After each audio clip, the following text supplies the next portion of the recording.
यन गोप वृंदे वृंदावरणं स्वपद रमणं प्रवेशिद गीत कीर्ति। सुखदेव मुनिना कालमां जे समाधिमां छे सचिनभाई, मनुभाई, पुष्करभाई, ए समाधिमां काનમાં મંત્ર પડે છે, સમાધિ છૂટી જાય છે, શિષ્યો પાછે આવે છે, કોણ છે આ બાળક કોણ છે જેને પીતાંબર પહેર્યું છે, પીળા પીતાંબર ધારી અને મુરલી હાથમાં છે, જે 9 લાખ ગૌ માતાઓની પાછળ જે બાળક ઉઘાડા પગે ચાલી રહ્યો છે અને વાંકડિયા વાળમાં ગૌરજ છે અને વૃંદાવનના જમના કાંઠે માં જશોદા પાઠું લઈને બેઠી છે। માં જશોદાની ગોપીઓ વૃંદાવરણમ સ્વપદરમણમ જે ઉઘાડા પગે વૃંદાવનમાં ચાલી રહ્યો છે। માં જમના કોઠે માં જશોદા જેની રાહ જોઈને બેઠી છે। સંધ્યાનો સમય છે।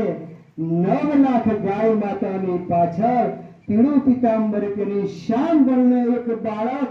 અમથા કાકા આ જીવનનો સાર છે, આ જીવનનો સાર છે, આ મારો લાલો છે, અમારો લાલો છે। શ્રી કૃષ્ણ શરણમ બાબા, શ્રી કૃષ્ણ શરણમ, શ્રી કૃષ્ણ શરણમ બાબા, શ્રી કૃષ્ણ શરણમ, શ્રી કૃષ્ણ શરણમ, શ્રી કૃષ્ણ શરણમ।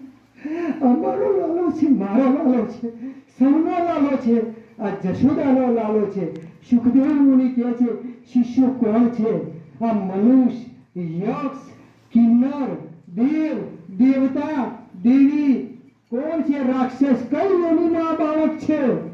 એ વખતે કહે છે કે હે સુખદેવ મુનિ, આ ધન તો તમારા ઘેર પડ્યું છે।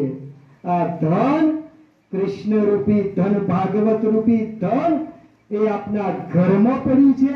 આપના પિતાએ શ્રીમદ ભાગવત લખ્યું છે અને એમાં ભગવાન રામની લીલા છે।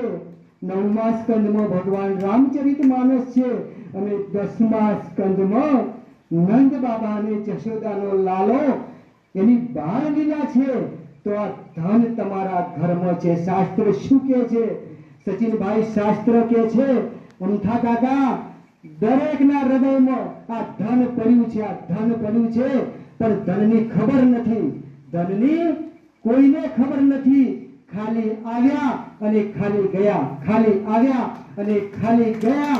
84 લાખ વખત આવ્યા, 84 લાખ વખત ગયા મોતીભાઈ, પણ અંદર ધન પડ્યું છે